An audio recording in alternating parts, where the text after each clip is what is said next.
So Aston Villa 1, Fulham 0, job done, 3 points in the bag, and ultimately that's all that matters today. It wasn't a thrilling game, it was very tepid. We had moments where we were decent enough, we kept possession pretty well, we created some decent chances, but the one goal from Youri in the first half, the wonderful header from a corner, was enough to see us clinch the 3 points and put us hopefully on track for qualifying for the Champions League. It's pretty obvious to me that I think we've got to win all 4 games. So 3 points from the first of those 4 is fantastic. We've obviously got to move on now to a very tricky game next week against Bournemouth. But it was all about today, getting the points, getting the game done. Positives for me, I thought Ian Maatsen was really good, left back. Potentially, I think now Luca Dean's days could be numbered. I think Maatsen has to play now regularly. He has to take that number 1 left back slot. He's very good going forward, and I thought he did really well today. I thought John McGinn carried on his form from last week pretty well. I'm still not convinced on Asensio after his absolutely barnstorming start to his time at Villa. He's definitely started to slow down a little bit, and he starts games and he doesn't have massive impact. The odd good touch, the odd decent pass, but is it enough to be starting at the moment? I don't think so. I think we've got better options there, and I think he would be better as an impact player coming off the bench. Who else? Rodgers starting on the left. He was decent enough today. He had moments of the prime Rodgers we'd really like to see, driving at people, taking people on. A couple of lovely passes with the outside of the boot into runners, into space. So yes, he was decent enough. Tielemans was back to his almost best again today. I say the goal was fantastic. He had another effort which was just palmed wide, or the ref didn't give a corner for that, but I thought it was a corner. But Kamara just went about his work really well. I thought Matty Cash played really well at right back, and he's continued his improvement recently. The 2 centre halves didn't really have a lot to do, did they? Fulham caused very little threat going forward.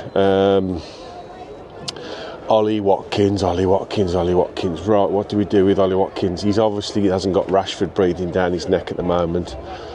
But the Achilles heel of Ollie Watkins has always been the question marks over his finishing, and that performance today will not help to quell those noises around him.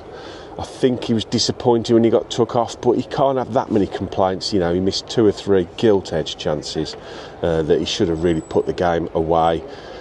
And at 1-0, there's always that danger where they could nick something on the break or from a set piece or something like that. So yes, it was a bit hairy in the last sort of 10 minutes.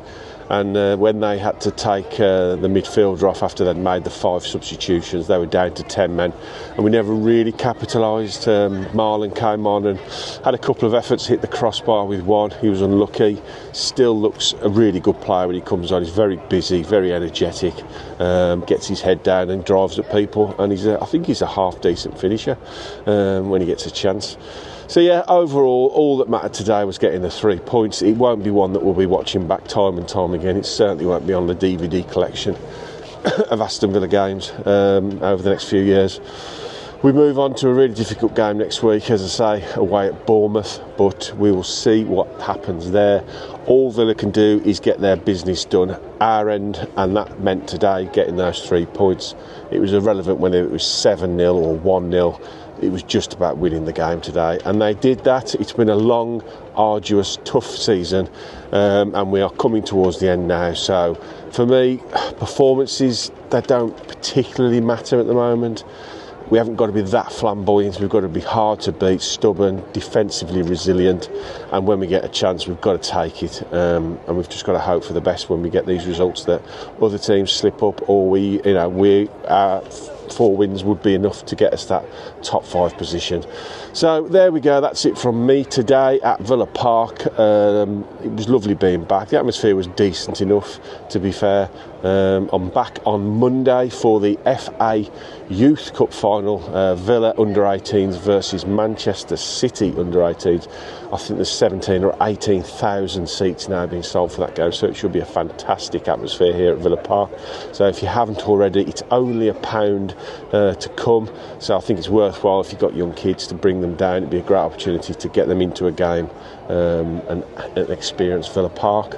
So there we go. Mark Albrighton episode will be out at some point next week. I've nearly finished editing that now. So I will speak to you all soon. Have a lovely weekend, everyone, and up the Villa.